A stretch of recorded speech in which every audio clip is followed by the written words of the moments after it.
What does condo association insurance cover? If you own or rent a condo, it is important to find the right kind of condo insurance rates. This is to protect the valuables you keep inside your home as well as the structure itself.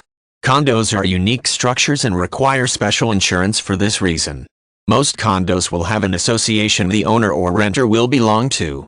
These associations usually offer some form of insurance for their residents. This coverage is usually not enough to meet your needs. This is why it is important to seek out additional insurance policies to ensure that you are adequately covered. A simple search online will bring up many companies that carry condo insurance. Depending on your location and needs, the best provider will be the one that has targeted your specific area. In order to get the best possible coverage for your condo, it is imperative that you know all of the laws that regulate condo insurance in your state. Once you have studied the laws, it is time to go online and obtain condo insurance rates from several different reliable insurance companies. Connecting with the right agent is a great way to save money.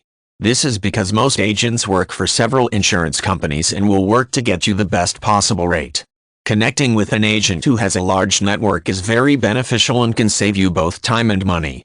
Using the internet will allow you to obtain free condo insurance rates from several companies. The internet offers a plethora of information about the type of coverage that you need for your condo. When comparing quotes, be sure that you do not just pick the quote with the lowest price. The cheapest policy is not always the best. Sometimes paying a bit more is worth the extra coverage you will receive.